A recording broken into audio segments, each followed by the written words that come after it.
Welcome to delta physics. तो आइए आज आपको हम एक नया टॉपिक और इम्पॉर्टेंट टॉपिक एग्जाम पर्पस के लिए वो हम डिस्कस करने वाले हैं। आप लोग ध्यान से देखिएगा, ये टॉपिक इम्पॉर्टेंट है, एग्जाम में आता है, तो हमें उम्मीद है कि आप ध्यान से देखिएगा। तो चलिए हम आपको समझाते हैं बिना समय गंवाए हुए।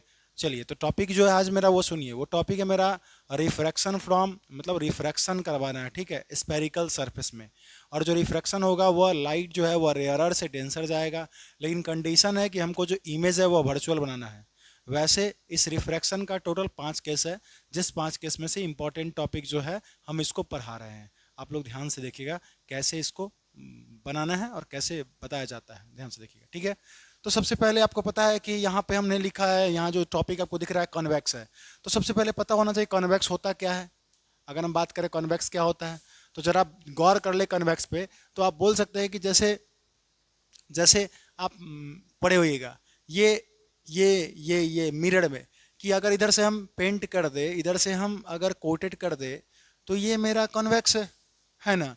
तो हम क्या किए कि हमको जो है वो कॉन्वेक्स में करना था, इसीलिए हम उस वैसा ही यहाँ बना दिए कॉन्वेक्स।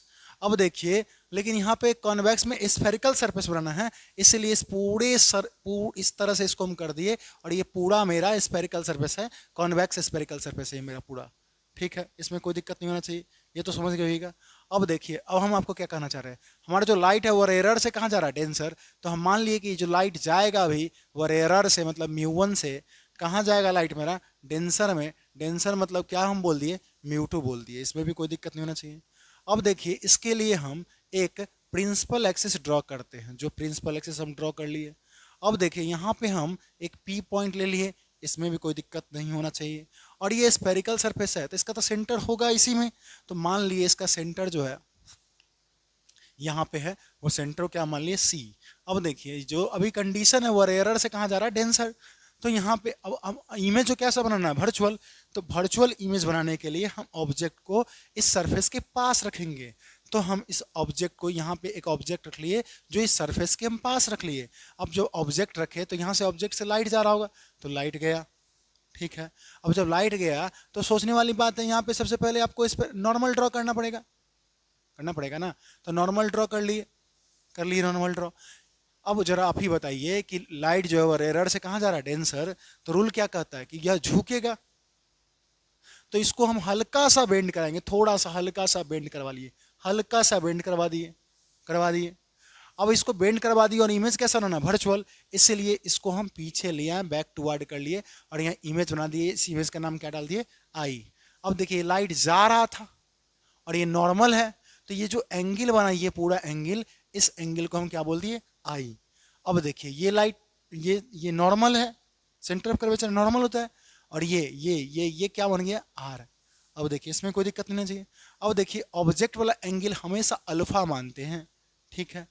इमेज वाला एंगल हमेशा बीटा मानते हैं, ठीक है।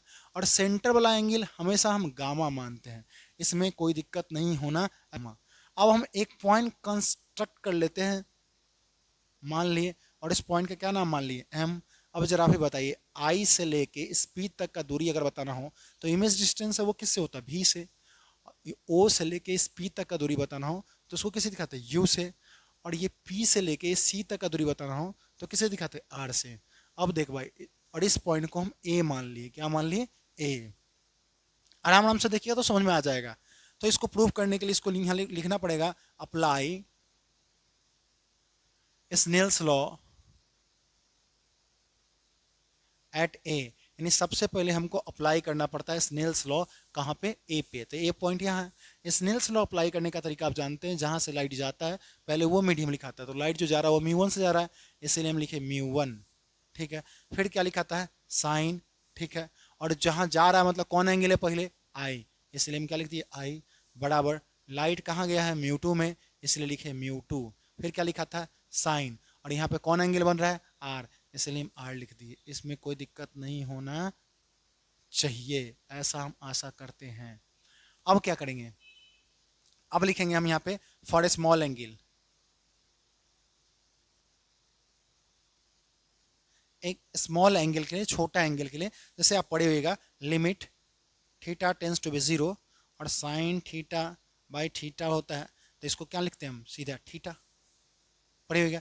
इसी तरह से इसी कॉन्सेप्ट को हम यहाँ पे यूज करेंगे। क्या यूज करेंगे देखिएगा, जैसे स्मॉल एंगल के लिए हम साइन आई को हम क्या मान लिए आई, और साइन आर को हम क्या मान लेते आर, इसमें कोई दिक्कत नहीं होना चाहिए।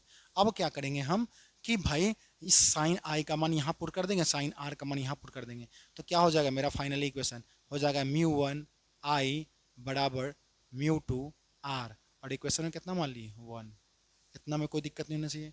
अब देखिए हम एक बार आई निकालेंगे और एक बार क्या निकालेंगे आर, तो जब हम आई निकालेंगे वो कैसे आई निकलेगा उसको देखिएगा।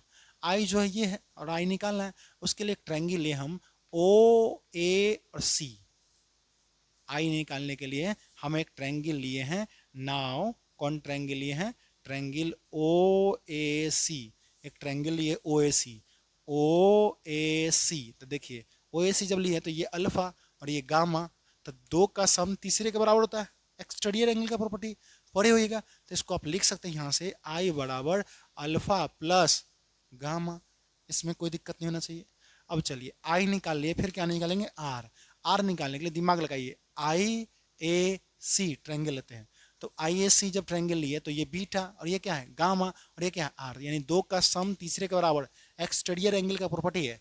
तो इसको लिखेंगे नाउ नाउ ट्रायंगल ट्रायंगल आई ए सी, आई ए सी में हम लिख सकते हैं आर बराबर क्या लिख सकते हैं बीटा प्लस गामा, दो का सम तीसरे के बराबर होता है। अब क्या करेंगे, इस आई का मान आई के जगह और इस आर का मान आर के जगह पुट कर देंगे। पुट करने आता होगा, जब हम पुट कर देंगे तो मेरा म्यू वन आई के जगह आई का मान था अल्फा प्लस गामा बराबर म्यू टू आर के जगह आर का मान पुट कर देंगे तो होगा बीटा प्लस गामा, इसमें दिक्कत नहीं होना चाहिए। अब देखिए जब ऐसा बना लीजिएगा ना, तब थोड़ा सा दिमाग तो लगाना पड़ेगा।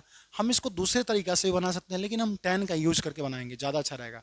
तो हम यहाँ लिखेंगे नाउ, अब यहाँ लाने का लिखेंगे नाउ म्यू वन का म्यू वन देंगे और इस सारे टर्म को टेन लगा देंगे इसके साथ, tan alpha plus ten gamma बराबर म्यू टू, और इसको भी क्या लिख देंगे टेन बीटा प्लस, और इसको भी क्या लिख देंगे टेन गामा, यानी सब में टेन लगा दिए। टेन से भी बना सकते हैं और टेन अगर का यूज ना करके फिर दूसरे तरीका से भी हम बना सकते हैं, लेकिन ये तरीका इजी होता है इसीलिए हम इसका यूज करके बना लेते हैं। तो अब चलिए अब हमको क्या करना है सर, अब जरा ध्यान देखिए, अब म्यू वन और टेन अल्फा, तो टेन ट्रिग्नोमेट्रिक फंक्शन है, ये तभी लगेगा जब राइट एंगल ट्रायंगल बनेगा, और अल्फा जो है यहाँ राइट एंगल ट्रायंगल जो बन रहा है अल्फा को लेके वो बन रहा है एम ओ ए, राइट एंगल ट्रायंगल बन रहा है। तो हम अल्फा में हम जानते हैं पढ़े हुए हैं पंडित बद्री प्रसाद हरी हरी बोल, तो साइन बराबर हो गया पी बाई एच, कॉस बराबर हो गया बी बाई एच, और टेन बराबर क्या हो गया पी बाई बी। तो हमको टेन अल्फा निकालना है, तो यहाँ पे अल्फा है तो उसके लिए ट्रायंगल दिख रहा है हमको एम ओ ए, तो परपेंडिकुलर जो है यहाँ पे ए एम है, समझिए, और परपेंडिकुलर बेस चाहिए, तो बेस जो यहाँ पे ओ एम है, तो इस चीज़ को हम इसी तरह से सब में लिखेंगे। तो पहले यहाँ म्यू वन है तो हम म्यू वन लिखें, अब भाई टेन अल्फा, तो अल्फा को हम तोड़ना बताएं, यहाँ पे परपेंडिकुलर ए एम है तो ए एम लिखें, और बेस यहाँ पे ओ एम है तो इसलिए ओ एम लिखें।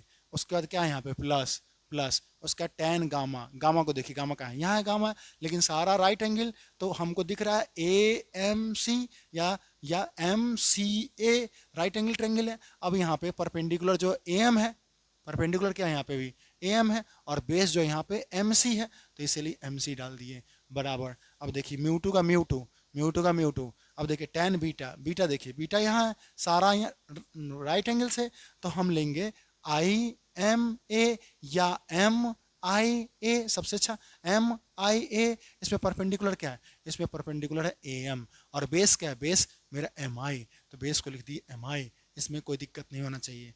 उसके बाद प्लस टेन गामा, गामा देखिए गामा यहाँ है, गामा गामा यहाँ है, तो उसके लिए लेंगे एम सी ए, तो परपेंडिकुलर क्या है इसमें ए एम, परपेंडिकुलर क्या है ए एम, और बेस जो है मेरा क्या है एम सी, इसमें दिक्कत नहीं होना चाहिए, ऐसा उम्मीद करते हैं। अब देख भाई इधर ए एम है ए एम है ए एम है ए एम है, कॉमन लेंगे दोनों साइड, ए एम कट जाएगा, तो हम डायरेक्ट लिख सकते हैं इसको, हम म्यू वन बाई, जब ए एम है इधर भी ए एम है इधर भी ए एम है, दोनों में कॉमन लेंगे वो कट जाएगा, तो लिखने का जरूरी नहीं, ये सीधा बच जाएगा one by O M, plus 1/mc और बराबर क्या हो जाएगा म्यू टू 1/mi और प्लस क्या हो जाएगा 1/mc। इसमें कोई दिक्कत नहीं होना चाहिए। अब देखना अब क्या करेंगे, यहाँ पे लिख सकते हैं हम कि ओ, यहाँ पे लिखेंगे एक बात कि m is very close to P, यानी m जो है वो किसके करीब है, P के। तो जहां जहां m है वहां वहां P डाल देंगे और इसको इसमें गुना करते चले।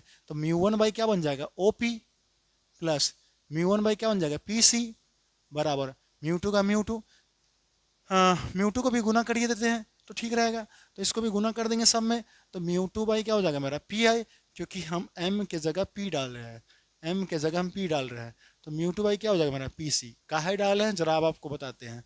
हम P इसलिए डाले हैं क्योंकि मेरा यहाँ से डिस्टेंस पता चल जाएगा। जैसे यहाँ डिस्टेंस क्या OP, तो OPU है, तो पहले यहाँ लिखेंगे μ1। अब भाई OP क्या U है और इधर बना है तो कौन U, माइनस का U प्लस μ1/PC। PC देखिए P और C, PC क्या है R है, कौन R, माइनस का R बराबर μ2 PI। PI देखिए PI क्या है, सॉरी PI क्या है भी है, इधर है तो इधर माइनस होता है इसलिए माइनस भी प्लस μ2 का μ2 और PC क्या है PC, P और C क्या है R है और इधर है तो कौन R, प्लस का R। अब अच्छा एक चीज छूट गया, यहाँ PC R है और इधर बना है तो यहाँ पे कौन R होगा, प्लस का R होगा, इसलिए प्लस मैंने दिए। अब जरा देखिए जब इतना कर लीजिएगा तो अब क्या करेंगे सर, अब ध्यान से देखिएगा अब क्या करेंगे। अब हम U वाला को एक साथ और R वाला को एक साथ कर लेंगे, यानी हम इसको लिख सकते हैं अगर हम चाहें μ2/v, इधर माइनस में इधर किस में आ गया प्लस में, माइनस यही यहाँ μ1/u, ठीक है बराबर μ2/r, ठीक है, और इधर प्लस में इधर जाएगा तो किसमें हो गया माइनस में μ1/r, यानी μ2/v माइनस μ1/u और यहाँ पे 1/r को बाहर अगर ले ले तो क्या हो जाएगा μ2 माइनस μ1। यही मेरा फॉर्मूला है और जिसको प्रूफ करना था। हमें उम्मीद है समझ में आ गया होगा। समझ में आ गया होगा तो लाइक कर दीजिएगा, कमेंट कर दीजिएगा। मिलते हैं हम लोग नए इंपॉर्टेंट टॉपिक से।